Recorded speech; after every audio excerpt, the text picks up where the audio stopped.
والملائكة وأولو العلم قائما بالقسط لا إله إلا هو العزيز الحكيم إن الدين عند الله الإسلام وما اختلف الذين أوتوا الكتاب إلا من بعد ما جاءهم العلم بغيا بينهم ومن يكفر بآيات الله فإن الله سريع الحساب۔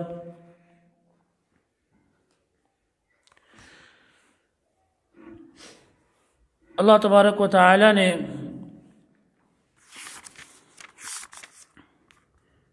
پچھلی آیتوں میں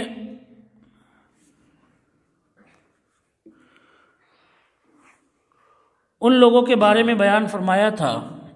جو اللہ تبارک و تعالی سے ایمان لانے کے بعد اپنی مغفرت کی دعا کرتے ہیں، اور اس حال میں دعا کرتے ہیں کہ وہ اپنے ایمان پر جمے رہتے ہیں، اور جو سچے راستے پر چلنے والے ہیں، اور خاص طور سے صبح کے وقت میں یا سحر کے وقت میں جسے آپ کہتے ہیں، جسے آپ سحری کہہ سکتے ہیں، سحری کھانے کے وقت میں، ایسے وقت میں وہ اللہ سے مغفرت کی دعا کرتے ہیں، اپنی معافی کی دعا کرتے ہیں۔ ایسے ایمان والوں کے بارے میں اللہ تعالیٰ نے بیان فرمایا تھا کہ ان کی مغفرت ہوتی ہے اور اللہ تعالیٰ ان کو جہنم کے عذاب سے بچاتا ہے، اس کی حفاظت فرماتا ہے۔ تو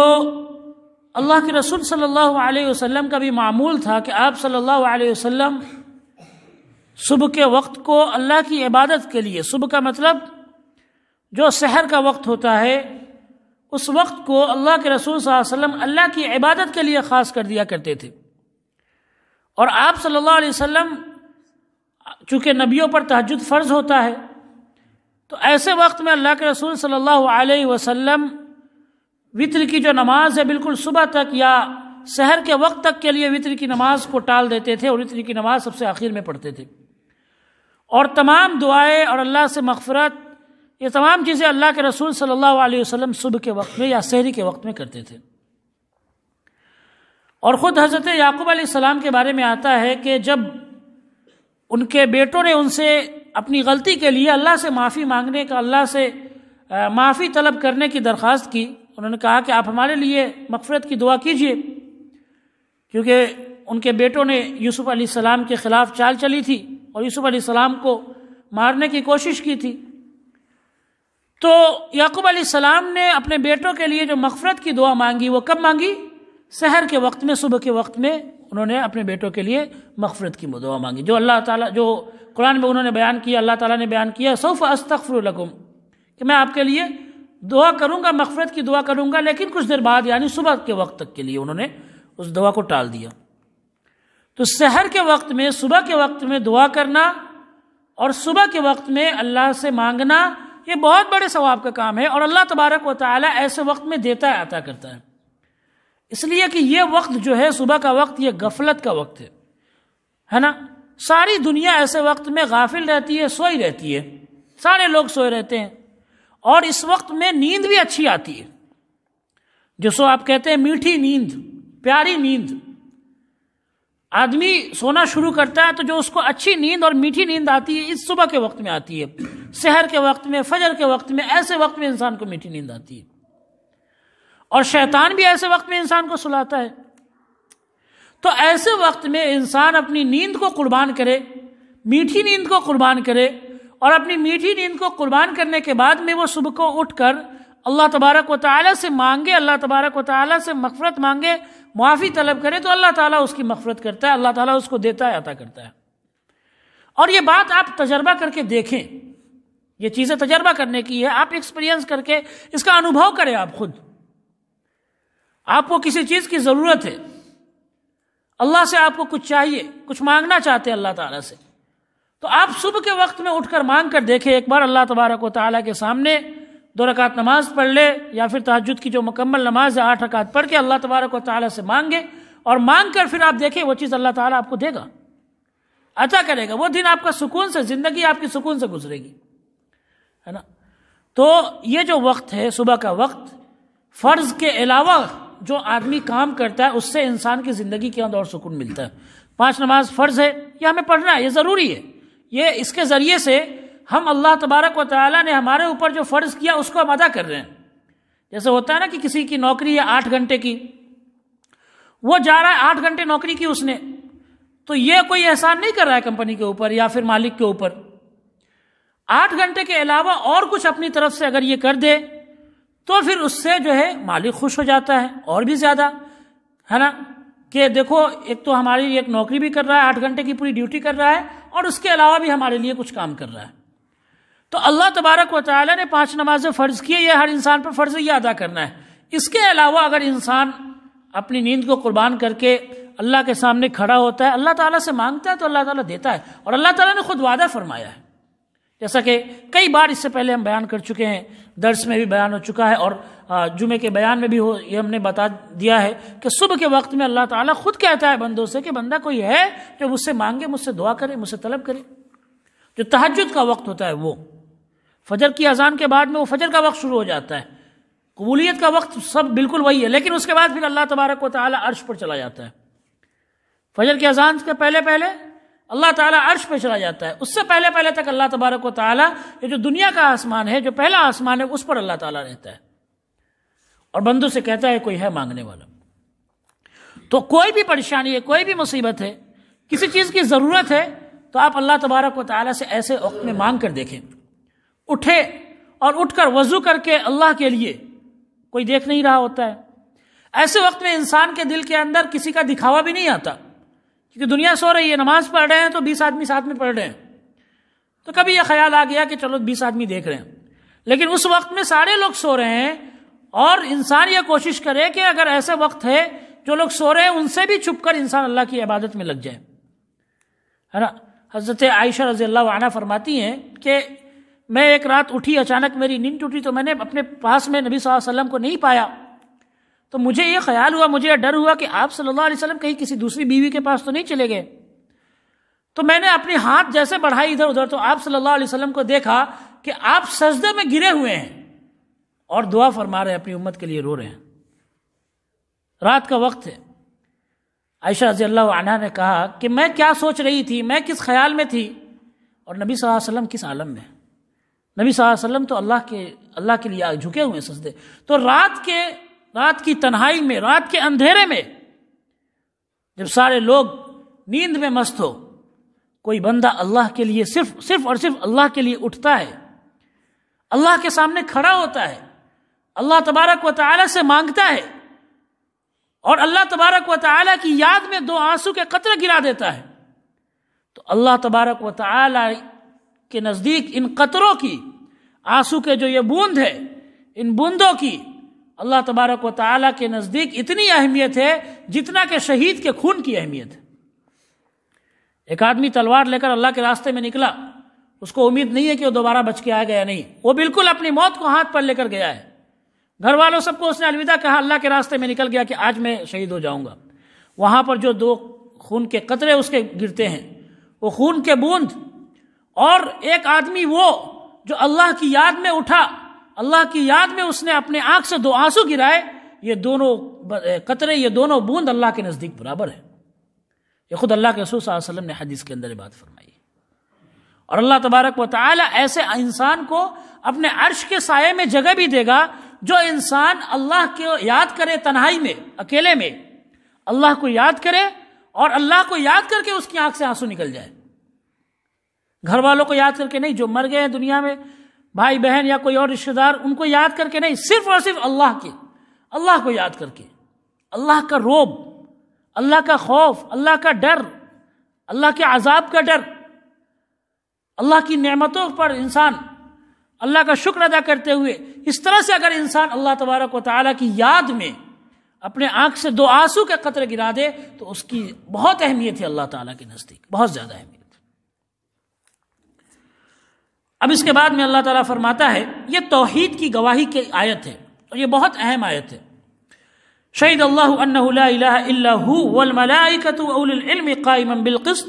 لا الہ الا هو العزیز الحکیم، کہ اللہ تعالیٰ نے یہ گواہی دی انہ لا الہ الا ہو، کہ کوئی معبود نہیں ہے سوائے اس کے، والملائکۃ، اور فرشتوں نے بھی اس بات کی گواہی دی کہ اللہ کے سوا کوئی معبود نہیں، کوئی عبادت کے لائق نہیں،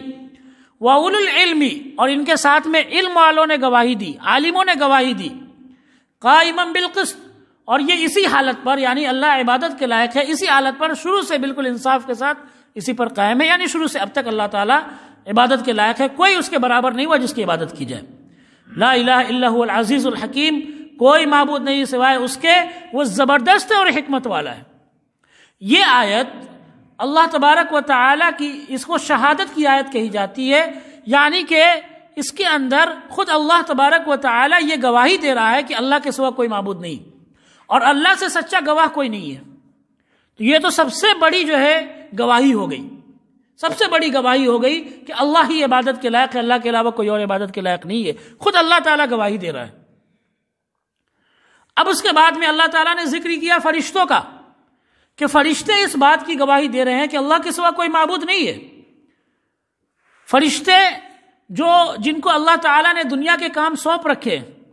جن کو اللہ تعالیٰ نے الگ الگ ذمہ داری میں ڈال رکھا ہے، کچھ فرشتے ایسے ہیں جو عرش کو اٹھائے ہوئے ہیں، کچھ فرشتے ایسے ہیں جن کی ذمہ داری ہے روح قبض کرنا، روح نکالنا، کچھ فرشتے ایسے ہیں جن کی ذمہ داری ہے بارش برسانا، کچھ فرشتے ایسے ہیں جو نبیوں کے پاس آیا کرتے تھے، رسولوں کے پاس آیا کرتے تھے، کچھ فرشتے ایسے ہیں جو روزانہ صبح و شام اترتے ہیں دنیا کی طرف، کچھ فرشتے ایسے ہیں جو دنیا میں جو لوگ امیر ہیں ان کے پاس رہتے ہیں، جو غریب ہے ان کے پاس جاتے ہیں، جو خرچ کر رہا ہے ان کے لیے دعا کرتے ہیں، جو بخیلی کر رہا ہے ان کے لیے بد دعا کرتے ہیں۔ یہ سب کام اللہ تعالیٰ نے فرشتوں کے لیے رکھے ہیں۔ تو یہ جو فرشتے جو الگ الگ ذمہ داری پر ہیں، جو اللہ تعالیٰ کے کام کو، اللہ کی حکمت کو، اللہ تعالیٰ کی طاقت کو دیکھ رہے ہیں، یہ فرشتے بھی اس بات کی گواہی دیتے ہیں کہ ان سب چیزوں کے باوجود، ان سب چیزوں کے ہوتے ہوئے اللہ کے علاوہ کوئی اور نہیں ہے جس کی عبادت کی جائے۔ اللہ کے برابر کوئی ہے ہی نہیں جس کی پوجا، جس کی پرستش کی جائے، جس کے آگے جھکا جائے۔ اللہ کے برابر کوئی نہیں ہے اور نہ کبھی بھی ہو سکتا ہے۔ اور اللہ کے برابر ہونے کا مطلب یہ ہے کہ بہت سارے لوگ یہ کہتے ہیں کہ ہم اللہ تبارک و تعالیٰ کی جو عبادت تو نہیں، اللہ کے علاوہ دوسروں کی عبادت نہیں کرتے، لیکن جو ہم لوگ ہیں جن کو ہم عبادت کرتے ہیں یا جن کی پوجا کرتے ہیں، ہم اس لیے کرتے ہیں تاکہ ہم ان کے ذریعے سے اللہ تک پہنچ سکیں، یہ کہتے ہیں۔ اللہ تعالیٰ نے اس کو عین شرک کہا ہے قرآن پاک کے اندر سورہ زمر کے اندر، کہ والذین اتخذوا من دونہ اولیاء، جن لوگوں نے اللہ کے علاوہ دوسرے ولی بنا رکھے ہیں، معبود بنا رکھے ہیں، عبادت کر رہے ہیں ان کی، ما نعبدهم الا لیقربونا الی اللہ زلفی، ان سے جب آپ پوچھیں گے تو وہ کیا کہیں گے؟ ہم تو ان کی عبادت نہیں کر رہے ہیں صرف اور صرف اس لیے کہ ہم تو اللہ کے قریب پہنچ سکیں، ہے نا؟ یہ ولی، یہ بزرگ، یہ سب یا پھر یہ جتنے بھی ہیں یہ اللہ کے قریبی ہے، تو ہم ان کے قریب پہنچنے کے لیے، ہم ان کے ذریعے سے اللہ کے قریب پہنچنے کے لیے ہم ان کا سہارا لیتے ہیں۔ اللہ تعالیٰ نے انہی کو شرک کہا ہے، اللہ تعالیٰ نے اسی کو شرک کیا۔ قرآن کے اندر اللہ نے صاف طور سے اس بات کو بیان کر دیا، جو ہم زبان پر کہتے ہیں وہ اللہ نے بیان کر دیا، ہے نا؟ تو اللہ تعالیٰ کی عبادت اور اللہ تعالیٰ کی پرستش ہونی چاہیے صرف اور صرف اللہ کی، اور اللہ کے برابر کوئی ہو ہی نہیں سکتا، اللہ کی طاقت کے برابر تو کوئی ہو ہی نہیں سکتا دنیا کے اندر، جس کو اللہ کے علاوہ جتنی بھی چیزیں وہ کیا ہے؟ وہ اللہ کی پیدا کی ہوئی چیزیں ہیں۔ تو جو چیز کو اللہ نے پیدا کیا وہ اللہ کے برابر کیسے ہو سکتی ہے؟ جس چیز کو ہم بناتے ہیں وہ ہمارے برابر کیسے ہو سکتی ہے؟ تو اللہ تعالیٰ نے اپنے علاوہ ساری چیزوں کو پیدا کیا، اس کائنات کو، اس دنیا کو، پیڑ کو، پودوں کو، ساری چیزوں کو اللہ تعالیٰ نے پیدا کیا ہے، تو اللہ کے برابر کوئی چیز نہیں ہو سکتی۔ تو اس لیے عبادت صرف اور صرف اللہ کی، اس بات کی خود فرشتے گواہی دیتے ہیں، وہ دیکھ رہے ہیں، وہ اللہ تبارک و تعالیٰ کے جو کائنات کے اندر جو اللہ کا کام ہے، اللہ کا جو نظام ہے، جو پورا سسٹم ہے کائنات کا، اس کو دیکھ رہے ہیں وہ، تو اس کو دیکھتے ہوئے وہ یہ گواہی دیتے ہیں۔ اور وہ اولو العلم، اللہ تعالیٰ نے یہاں پر اپنے ساتھ میں فرشتوں کا ذکر کیا اور فرشتوں کے ساتھ میں علماء کا ذکر کیا۔ یہ بہت بڑی فضیلت کی بات ہے علماء کی، علم والوں کی۔ اللہ نے بیان کیا کہ علم والے بھی اس بات کی گواہی دیتے ہیں کہ اللہ کے سوا کوئی معبود نہیں ہے، کوئی عبادت کے لائق نہیں ہے۔ تو یہ عالموں کی بہت بڑی فضیلت ہے اس آیت کے اندر۔ اللہ تعالیٰ نے قرآن پاک میں دوسری جگہ فرمایا ہے انما یخشی اللہ من عبادہ العلماء، کہ میرے بندوں میں سب سے زیادہ اللہ سے ڈرنے والے کون ہیں؟ علماء ہیں، عالم ہیں، جو علم والے ہیں، جنہوں نے دین کا علم حاصل کیا ہے، یہ ہیں اللہ سے سب سے زیادہ ڈرنے والے اپنے بندوں میں۔ اور اللہ کے رسول صلی اللہ علیہ وسلم نے تو حدیث پاک میں بہت ساری فضیلتیں بیان کی علماء کی۔ ایک حدیث میں اللہ کے رسول صلی اللہ علیہ وسلم کے سامنے ایک ایسے آدمی کا ذکر کیا گیا جو صرف عبادت کرتا ہے، وہ عالم نہیں ہے لیکن عبادت خوب کرتا ہے، اور ایک دوسرے آدمی کا ذکر کیا گیا جو عالم ہے، تو اللہ کے رسول صلی اللہ علیہ وسلم نے فرمایا فضل العالم علی العابد کفضلی علی ادناکم، کہ عالم کی فضیلت ایک عام عبادت گزار آدمی پر ویسے ہی ہے جیسے میری فضیلت تم سب پر ہے، تم میں سے ادنے آدمی پر۔ یعنی جس طرح سے اللہ کے رسول صلی اللہ علیہ وسلم کی فضیلت، سمجھ رہے ہیں نا، اللہ کے رسول صلی اللہ علیہ وسلم کی فضیلت جس طرح تمام صحابہ، اور بلکہ سب سے اللہ کے رسول نے فرمایا کہ جو ادنا صحابی ہے، جو کم درجے کا صحابی ہے، اس پر جس طرح میری فضیلت ہے، اس طرح ایک عالم کی فضیلت عام عبادت کرنے والوں پر ہے۔ تو یہ عالم کے لیے اللہ کے رسول صلی اللہ علیہ وسلم نے بہت بڑی فضیلت بیان کی۔ فرمایا اللہ کے رسول صلی اللہ علیہ وسلم نے من سلک طریقا یلتمس فیہ علما سہل اللہ لہ بہ طریقا الی الجنہ، کہ جو آدمی کسی ایسے راستے پر چلتا ہے جس میں وہ علم کو سیکھتا ہے یا علم کو حاصل کرنے کے لیے، علم سیکھنے کے لیے کسی راستے پر چلتا ہے، تو اللہ تبارک و تعالیٰ اس کے لیے جنت کا راستہ آسان کر دیتا ہے۔ اور ایک اور حدیث میں کہ اللہ تعالیٰ اس کو جنت کے راستے پر چلا دیتا ہے۔ اللہ کے رسول صلی اللہ علیہ وسلم نے یہ بات بھی فرمائی کہ ان الملائکۃ لتضع اجنحتها لطالب العلم رضا بما یصنع، کہ فرشتے جو ہے یہ علم حاصل کرنے والے کے لیے، علم سیکھنے والے کے لیے اپنے پروں کو بچھاتے ہیں اس کے کام سے، اس کے عمل سے خوش ہو کر فرشتے پر کو بچھاتے ہیں۔ اللہ کے رسول صلی اللہ علیہ وسلم نے یہ بات بھی فرمائی کہ ان اللہ و ملائکتہ یصلون علی العالم، کہ اللہ اور اس کے فرشتے یہ سب کے سب کیا کرتے ہیں؟ عالم پر رحمت بھیجتے ہیں، ان کے لیے رحمت کی دعا کرتے ہیں، آسمان میں فرشتے دعا کرتے ہیں۔ فرمایا اللہ کے رسول صلی اللہ علیہ وسلم نے کہ سوراخوں میں، بلوں میں جو چیونٹیاں رہتی ہے، وہ چیونٹیاں بھی ایک عالم کے لیے رحمت کی دعا کرتی ہے۔ یہ بھی فرمایا اللہ کے رسول صلی اللہ علیہ وسلم نے کہ سمندر میں جو مچھلیاں رہتی ہے، یہ مچھلیاں بھی ایک عالم کے لیے رحمت کی دعا کرتی ہے۔ تو یہ بہت بڑی فضیلت کی بات ہے، لیکن عالم کیسا ہو؟ 3 شرط ہونی چاہیے، علم، عمل اور سکھائے، 3 شرط، تب جا کر وہ حقیقت میں عالم ہے۔ پہلا علم ہے اس کے اندر، عالم ہے، اور دوسرا عامل ہے، عمل کرنے والا ہے، اور تیسرا یہ کہ وہ معلم ہے، سکھانے والا ہے۔ تو اللہ تبارک و تعالیٰ، فرشتے، یہ سب کے سب جو خیر کو سکھلانے والے ہیں، بھلائی کی بات بتانے والے ہیں، قرآن اور حدیث کی اچھی باتیں بتانے والے ہیں، اس پر یہ سب کے سب رحمت بھیجتے ہیں۔ مچھلیاں، چیونٹیاں، یہ سب کے سب، تمام مخلوق، تمام انسان، تمام جنات، تمام چیزیں دنیا کی، یہ سب ان پر رحمت بھیجتی ہیں۔ قرآن اور حدیث کے اندر بے شمار فضیلت بیان ہوئی ہے علم، علماء کی، عالموں کی، لیکن عالم عامل ہونا چاہیے، عمل کرنے والا ہونا چاہیے۔ ایسا عالم نہیں جو دین کو لوٹنے والے ہو، جو دین کو بیچنے والے ہو، شریعت کو بیچنے والے، ایسے عالم نہیں، بلکہ عالم جو عمل کرنے والے ہیں۔ تو ایسے علماء کی بہت ساری فضیلت بیان ہوئی ہے احادیث کے اندر،